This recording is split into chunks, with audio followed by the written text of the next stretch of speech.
السلام علیکم۔ اردو کہانی میں خوش آمدید۔ بالا تھا تو غریب آدمی، مگر اس میں لالچ نام کو نہ تھی۔ اسے علم تھا کہ گاؤں کے لوگوں کی آمدنی زیادہ نہیں ہوتی اور وہ بڑی مشکل سے اپنی زندگی گزر بسر کرتے ہیں۔ سردیوں کے دن تھے۔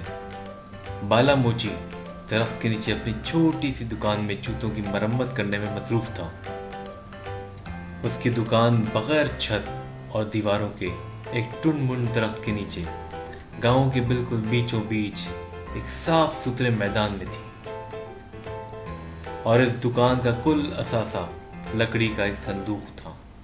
جب بالا کام ختم کر لیتا تھا تو اپنی ساری چیزیں اس صندوق میں بند کر کے اس کی کنڈی لگا دیا کرتا تھا، اور یوں دکان بند ہو جاتی تھی۔ دوپہر کا وقت ہو گیا تھا اور سر پر سورج بھی چمک رہا تھا، مگر بالا پھر بھی سردی محسوس کر رہا تھا۔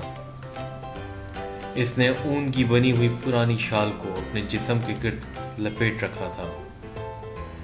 اس کے باوجود اس کے ہاتھ پاؤں سردی سے ٹھنڈے ہو رہے تھے۔ وہ گاؤں کا واحد موچی تھا۔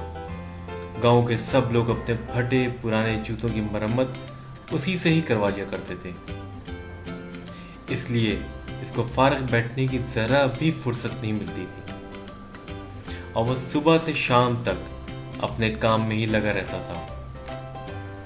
بالا کو علم تھا کہ گاؤں کے لوگوں کی آمدنی زیادہ نہیں اور وہ بڑی مشکل سے اپنی گزر بسر کرتے ہیں۔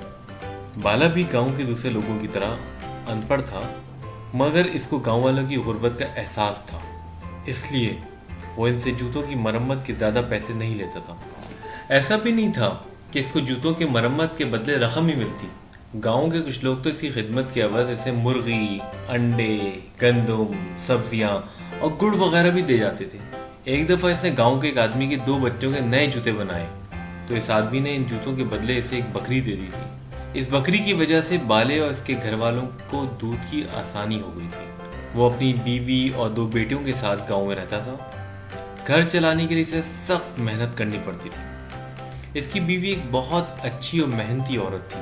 وہ جوتوں میں کام آنے والا چمڑا رنگنے کا کام بھی کرتی تھی اور اس کام میں بالے کا ہاتھ بھی بٹاتی تھی، اور اس کے ساتھ ساتھ وہ گاؤں کے زمینداروں کے کھیتوں میں بھی کام کرتی تھی، جس سے اسے کچھ پیسے مل جاتے تھے۔ دونوں کی اس جد و جہد کے نتیجے میں گھر کی گاڑی چلتی تھی۔ ان کی دونوں بیٹیاں ابھی چھوٹی تھیں اور گاؤں کے کچے مدرسے میں پڑھنے جاتی تھیں۔ دونوں میاں بیوی ان کو کسی کام میں ہاتھ نہیں لگانے دیتے تھے۔ بالا ان سے کہتا تھا بس وہ پڑھتی لکھتی رہیں۔ اس کے باوجود دونوں لڑکیاں گھر کے مختلف چھوٹے موٹے کاموں میں لگی رہتی تھیں، جس کی وجہ سے بالا کی بیوی کو بڑی آسانی ہو جاتی تھی۔ بالا کے گھر کی ایک مدت سے مرمت نہیں ہوئی تھی۔ اس کے گھر میں 3 کمرے تھے اور ان کی چھتیں بوسیدہ ہو گئی تھیں۔ بارش ہوتی تو پانی کمروں میں ٹپکنے لگتا۔ بالا یہ سوچ سوچ کر پریشان ہو جاتا کہ اگر سردیوں میں بارشیں شروع ہو گئیں تو کیا ہوگا۔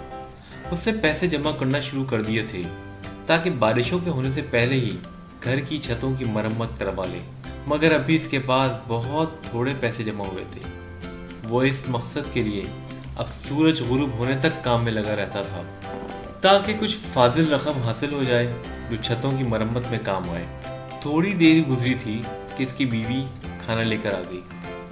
وہ اپنے ساتھ 3 کا ایک بڑا سا ڈبہ بھی لائی تھی جس میں اس نے لکڑیوں سے آگ جلا رکھی تھی۔ بالا بیوی کو، کھانے کو اور آگ کے ڈبے کو دیکھ کر خوش ہو گیا۔ بولا بالی خوش رہے، تو نے تو کمال کر دیا۔ تجھے کیسے پتا چلا کہ مجھے سردی لگ رہی ہے؟ بالی اپنی تعریف سن کر شرما گئی۔ خوش ہو کر بڑے پیار سے بولی، بالے جیسی سردی یہاں ہے نا ویسی سردی گھر پہ بھی ہے۔ میں نے سوچا کہ تو سردی میں کام کر رہا ہوگا، اس لیے میں ڈبے میں آگ جلا کر لے آئی۔ یہ کہہ کر اس کی بیوی نے کھانا کھول کر اس کے سامنے رکھ دیا اور بولی، بالے تو کھانا کھا، میں گھر جاتی ہوں۔ دونوں بچیاں مدرسے سے واپس آنے والی ہوں گی، انہیں بھی تو کھانا دینا ہوگا۔ بالے نے کہا ٹھیک ہے تو جا، مگر بالی یہ سن لے کہ تو میری خاطر بہت تکلیفیں اٹھاتی ہے۔ مجھے تو اس کا افسوس ہوتا ہے کہ میں تجھے کوئی سکھ نہ دے سکا۔ بس تو دیکھتی رہے، جیسے ہی گھر کی چھتوں کی مرمت ہو جاتی ہے نا، میں پھر پیسے جمع کروں گا اور ان سے تیرے لیے سونے کی بالیاں اور ہاتھ کے کڑے بنواؤں گا۔ اس کی بیوی بولی، تو ہمارے لیے تو صبح سے شام تک کام میں لگا رہتا ہے، اللہ کا شکر ہے، میں بہت سکھ ہوں۔ ہماری بچیاں پڑھ لکھ رہی ہیں، मुझे ना बालियां चाहिए और ना कड़े। अब तो ओढ़ने पहनने की बारी हमारी बच्चियों की है। बाला सर हिलाकर जग के पानी से हाथ धोने लगा और फिर खाने में मसरूफ हो गया। उसकी बीवी उठकर घर चली गई। बाला जल्दी खाने से फारिग हो गया और दोबारा काम में लग गया। ज्यादा देर नहीं लगी थी कि इसको दूर से बहादुर आता दिखाई दिया। वो बाला के करीब एक घर में रहता था और ईंटों के भट्टे पर मजदूरी करता था। इसके हाथ में एक थैला था। करीब आके उसने वो थैला बाले के लकड़ी के संदूक पर रख दिया और खुद जमीन पर आलती पालती मारकर बैठ गया। बाले ने वो जूता जिसकी मरम्मत कर रहा था एक तरफ रखा और बोला, बहादुर भाई कैसे आना हुआ? बहादुर ने धीरे से कहा, परसों दूसरे गांव से लड़के वाले शादी के लिए मेरी बड़ी लड़की को देखने आ रहे हैं, इसलिए जूते मरम्मत करवाने के लिए लाया हूँ। लड़के वाले आएंगे तो इन फटे हुए जूतों में इनके सामने जाते हुए शर्म आएगी। इसने अपना पाँव आगे करके रखा। बाले ने देखा इसने जो जूते पहने हुए थे वो इंतहाई बदनुमा और खस्ता थे। बाला ने खामोशी से वो थैला उठाया जिसमें बहादुर मरम्मत करवाने के लिए जूते लाया था। ये जूते भी निहायत खस्ता हालत में थे। ऊपर का चमड़ा पुराना हो गया था मगर फटा नहीं था।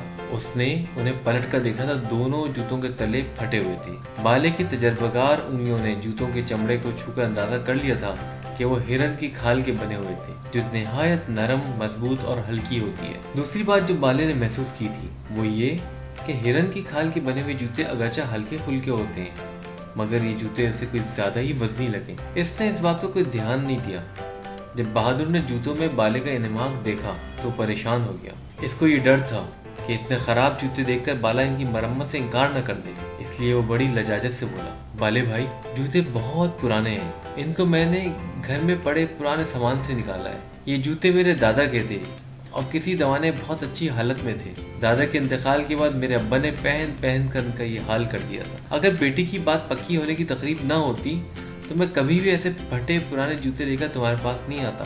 बस ये समझ लो इज्जत का मामला है। बाला इसकी बात सुनकर रंजीता हो गया। उसने कहा, ये जूते हिरन की खाल के बने हुए हैं और हिरन की खाल के जूते बहुत कीमती होते हैं। तुम्हारे दादा तो काफी पैसे वाले होंगे। बहादुर ने बड़े फख्र से कहा, वो बहुत बड़े जमींदार थे। इस गांव की बहुत सी जमीनें उनकी मिल्कियत थी। इनके मरने के बाद मेरे बाप ने सारी जमीनें बेचकर इनके पैसे अपने दोस्तों पर उड़ा दिए थे। अगर वो संभल कर चलते तो हमारा ये हाल ना होता।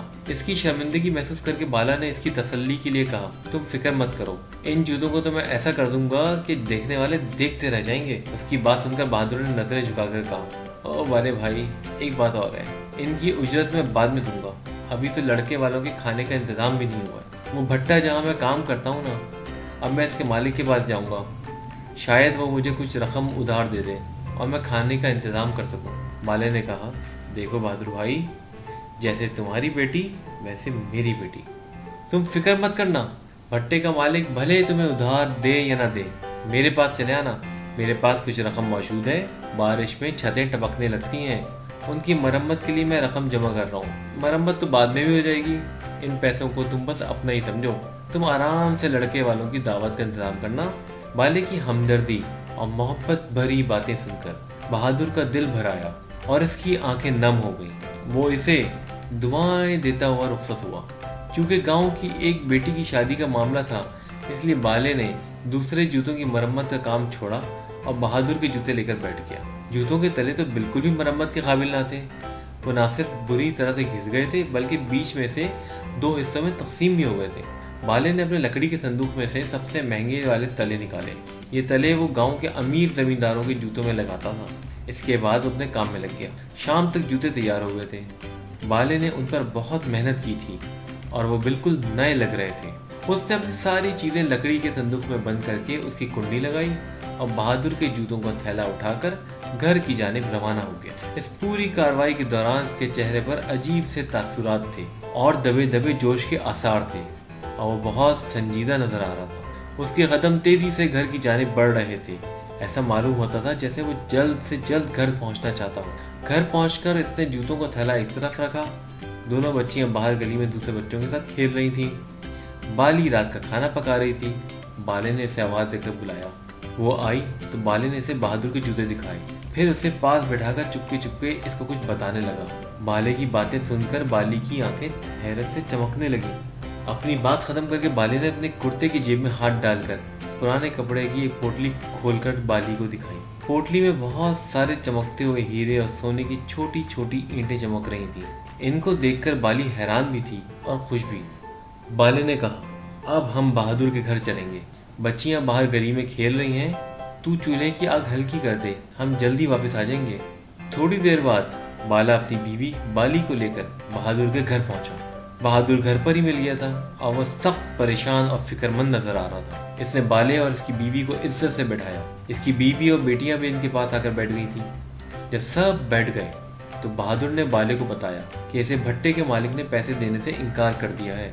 इसने इसकी बेइज्जती भी की थी कि उधार लेने के लिए हर वक्त मुंह उठाकर चला आता है। बाले ने कहा, बहादुर, अल्लाह बहुत रहीम और करीम है। अब मैं तुम सब लोगों को एक अजीब व गरीब कहानी सुनाता हूँ। ये कहानी सुनकर तुम सब खुश हो जाओगे। उसकी बात सुनकर बहादुर की बीवी और बेटियां इसे हैरत और दिलचस्पी से देखने लगी। बाली को तो बाला ये बातें पहले ही बता चुका था, इसलिए वो हैरान नहीं हो रही थी। बहादुर की समझ में कुछ भी नहीं आया। वो मुंह खोले बाले की बातें सुन रहा था। इन सब की हैरानी और परेशानी देखकर बाले की बीवी मुस्कुरा रही थी। बाले ने कहना शुरू किया, बहादुर, तुम्हारे दादा बहुत अमीर आदमी थे। जब मैंने इनके जूतों की चीरफाड़ की तो इनकी एड़ियों में से ये चीजें निकली। इसने कपड़े की वही छोटी सी पोटली निकालकर सरकंडों से बनी मुंडे पर रख दी। सब हैरानी से इस पोटली को देख रहे थे।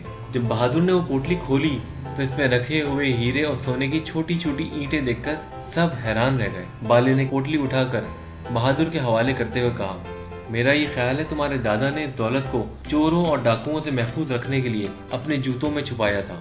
इतनी सारी दौलत सामने पाकर बहादुर की हालत देखने से ताल्लुक रखती थी। वो फटी फटी आंखों से इस पोटली को देख रहा था। इसकी बीवी तो इतनी खुश हुई कि चीख चीख कर रोने लगी। जब थोड़ी देर बाद इन लोगों की हालत संभली तो बहादुर बाले के हाथ थाम कर रोने लगा।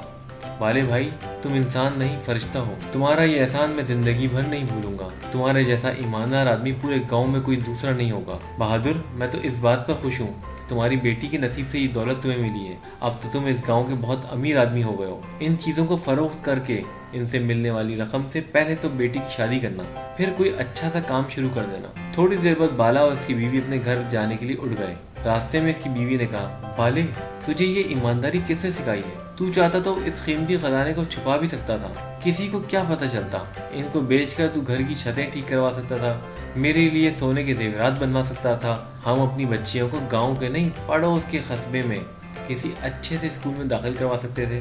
बाला इसकी बात सुनकर हंसा, फिर सीना तान कर बोला, हमारे घर की छतों की मरम्मत भी होगी, तेरा जेवर भी बनेगा और हमारी बच्चियां कस्बे के स्कूल में नहीं शहर के स्कूल में पढ़ने जाएंगी, और ये सब मैं अपने हाथ के कमाए हुए पैसों से करूंगा। इसकी बात सुनकर इसकी बीवी खिल उठी और बोली, मैं और मेरी दोनों बच्चियां बहुत खुश नसीब हैं।